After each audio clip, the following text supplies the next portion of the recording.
Հարավային Կովկասում եւ ընդհանրապես մեր ողջ տարածաշրջանում Հայաստանի էներգետիկ ոլորտը բավական զարգացած վիճակում է գտնվում։ Բաղադրության տեսանկյունից ունի հարմոնիկ եռակազմ, եռաբաղադրիչ կառուցվածք, ինչը հազվագյուտ երևույթ է մեր տարածաշրջանի համար։ Տեղակայված հզորությունների առումով մոտավորապես 1/3-ը դա հիդրոկայաններն են, որոնք հիմնականում տեղաբաշխված են Հայաստանի 2 հիդրոկասկադներում, Որոտանի եւ Սևանարազդանի կասկադներում։ Ունենք գազով աշխատող ջերմոկայանների բաղադրիչ, որոնք գազի այրումից ստանում են էլեկտրական էներգիա, եւ ունենք ատոմային էներգետիկա։ Այսպիսով Հայաստանը այս տեսանկյունից կարելի ասել ունիկալ դիրքեր գրավում անցած տասնամյակներում։ Այս վերջերս Հայաստանին, այսպես ասած, հասան հսկայական ուրեմն Իրանը եւ Թուրքիան, գիտեք, Թուրքիայում կառուցվում է ատոմակայան, Իրանում կառուցվում է Բուշեր ատոմակայանի երկրորդ ռեակտորը, իսկ Հայաստանը այսպիսի եռաբաղադրիչ կազմ ուներ դեռ 1976 թվականից, երբ որ թողարկվեց առաջի բլոկը ատոմակայանի։ Արտադրված էլեկտրաէներգիա եւ տեղակայված հզորությունների առումով Հայաստանը, այսպես ասած, ավելցուկային երկիր է, պրոֆիցիտային երկիր է։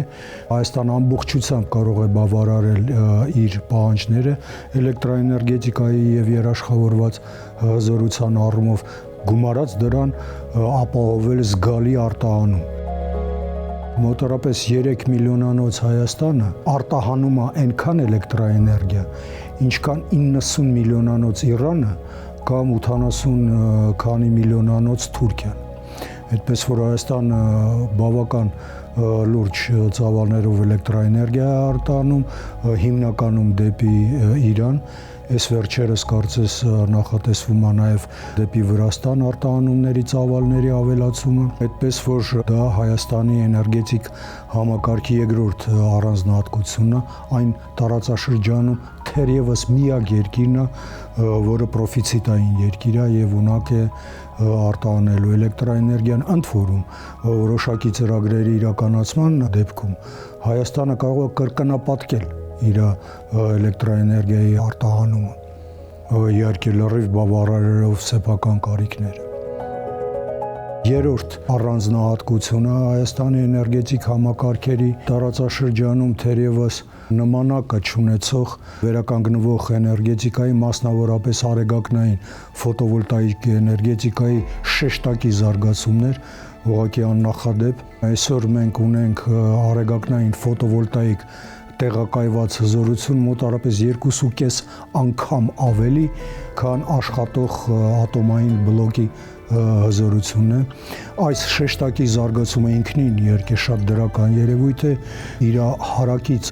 բոլոր դրական ձեռքբերումներով ձևավորվեց բիզնես ոլորտ, սպասարկման ոլորտ, որը կարող է այսպես ասած մատակարարել այդ ֆոտովոլտաիկ էլեկտրական էներգիայի ծառայությունները Հայաստանում։ Մենք Թուրքիայում ունենք առաջարկելու շատ կարևոր մի բան, դա էլեկտրական էներգիա է։ Նշեմ, որ Թուրքիան պակասուրդային երկիր է, դեֆիցիտային երկիր է եւ կմնա դեֆիցիտային երկիր անգամ Ակույու ատոմային կայանի լիարժեք թողարկումից հետո։ Հիշեցնեմ, որ Ակույում 4 հատ ռեակտոր պետք է լինի, հիմա աշխատանքները գնում են երկրորդ ռեակտորի վրա։ Առաջիկա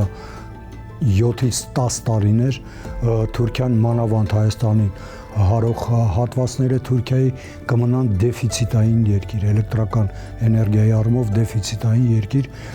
եւ այսպիսով կարծում եմ թե Թուրքիայի թե Հայաստանի շահերից է վերաթողարկել կամ վերսկսել այդ նախագիծը եւ կազմակերպել Հայաստանից դեպի Թուրքիա էլեկտրական էներգիայի արտահանումը։ Ընդհանրապես Թրամփի ուղի ծրագիրը եւ դրա հետ կապված ենթակառուցվածքային զարգացումները Հայաստանը պետք է դիտարկի եւ իր պարտներներին առաջարկի դիտարկել ավելի ընդհանրական առումով Հայաստանի համալիր շրջափակումը վերացնելու ուղղությամբ եւ եթե այսպիսի մոտեցումը որդեգրվի եւ հետեւողականորեն իրականացվի, ապա ուրեմն Գյումրի-Ղարս բարձրավոլտ էլեկտրական գծի վերաթողարկումը կդիտարկվի շատ բնական, ավելին շատ արդյունավետ երկու երկրների համար էլ եւ այստեղ կարծում եմ անգամ կարող է գնալ ավելի բարձր դասի օդային գծի մասին, որը կկապի ուրեմն ՀԱԵԿ-ը, Հայաստանի ատոմային էլեկտրակայանը Թուրքիայում ուրեմն Խորասան Էրզերում հատվածի հետ, այնտեղ լարման դասը 500-750 կիլովոլտ է, դա բավական բարձր դաս Հայաստանի համար, իսկ լարման բարձր դասը ենթադրում է կորուստների էական նվազեցում էլեկտրական էներգիայի։ Արհեստական բանականության ենթակառուցվածքային ամենահիմնական բաղադրիչներից դա այսպես կոչված մեծ տվյալների շտեմարանների դատա ցենտրների ստեղծում է։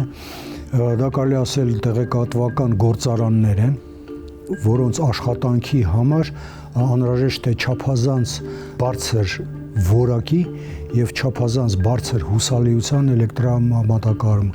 Այդ տեսանկյունից դատա ցենտրները բաժանվում են կարգերի, այն ինչ որ անգլերեն ասում են tier։ Nvidia-ի հետ Հայաստանը ունի որոշակի պայմանավորվածություններ, հիշեցնեմ, որ Nvidia-ն այս տեխնոլոգիաների աշխարհի առաջատար, եթե ոչ ամենաառաջատար կազմակերպություններից մեկն է եւ Հայաստանում նախատեսվում է հենց Nvidia-ի տեխնոլոգիայով դատա ցենտրների ստեղծում։ Այդ դատա ցենտրները ամենայն հավանականության կունենան 4-րդ կարգի դաս, tier 4, այսպես ասած, դատա ցենտրներ, դրանք պահանջում են 99 ստորակետ 4x9 հուսալիությամբ էլեկտրամատակարարում, ընդ որում էլեկտրամատակարարում ունի որակական չափանիշներ, պետք է ուրեմն լարման տատանումները լինեն նվազագույնը, հաճախականության տատանումները պետք է լինեն նվազագույնը եւ այսպես ասած ֆազային կառուցվածքը պետք է լինի շատ հաստատուն։ Դա բավական լուրջ խնդիր է, ամեն համակարգ չի կարող ապահովել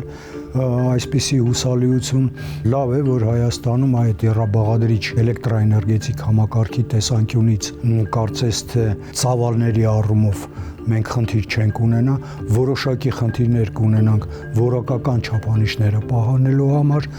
լարման տատանումների բացառում, հաճախականությունների տատանումների բացառում, այսպես ասած բարձր հարմոնիկաների ազդեցության նվազեցում կամ բացառում։ Այս բոլոր հարցերը լուծելի են, տեխնիկական միջոցները առկա եւ կարծում եմ այդ դատա ցենտրների կառուցումը Գագարինում եւ Հրազդանում ունեն շատ մեծ հեռանկար եւ աշխարհի տեղեկատվական քարտեզի վրա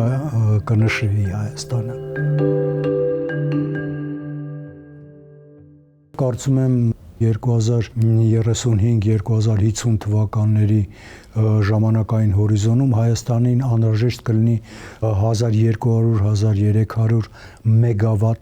տեղակայված ատոմային երաշխավորվածազորություն։ Վերջերս Հայաստանում հնչեցված պաշտոնական հայտարարությունը, որ պատրաստում են համակցել Հայաստանի եւ Ադրբեջանի էլեկտրական էներգետիկ համակարգերը եւ ապահովել դրանց զուգահեռ աշխատանքը, այս միացյալ ծրագրի պարագայում Վրաստան, Ադրբեջան, Հայաստան, այն ծրագիրը, որով Հարավային Կովկասից, այսպես ասած, կանաչ էլեկտրաէներգիա պետք է արտահանվեր Եվրոպա, այ միայն Հայաստանի ներկայությունը այդ ծրագրում այս ամբողջ ծրագիրը դարձնում է ինժեներական տեսանկյունից իմաստալից, որտեղ կրկնեմ այս 3 երկրներից Վրաստան, Ադրբեջան, Հայաստան, միայն Հայաստանում է, որ առկա է կանաչ էլեկտրաէներգիայի արտահանման պոտենցիալը։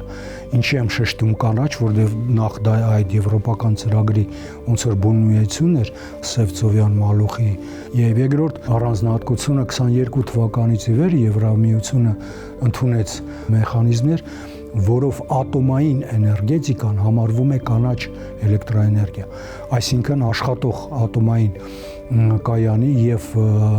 հայկական ատոմային նոր բլոկը նույնպես կդիտարկվի որպես կանաչ էլեկտրաէներգիայի եւ Հայաստանն է, որ կարող է այդ ծրագրին հաղորդել թե ինժեներական, թե տնտեսական իմաստ։ Գազ էլեկտրաէներգիայի եւ արկա խողովակաշարի առումով Հայաստանը եւ Իրանը ի վիճակի եղան ընդամենը օգտագործել, այսպես ասած, այդ ծրագիրը 30-33% OGG-ով։ Նախատեսվում էր, որ Հայաստանը Իրանից կստանա մոտավորապես 1 միլիարդ կուբամետր գազ եւ փոխարենը կարտահանի մոտավորապես 3 միլիարդ կիլովատ-ժամ էլեկտրաէներգիա։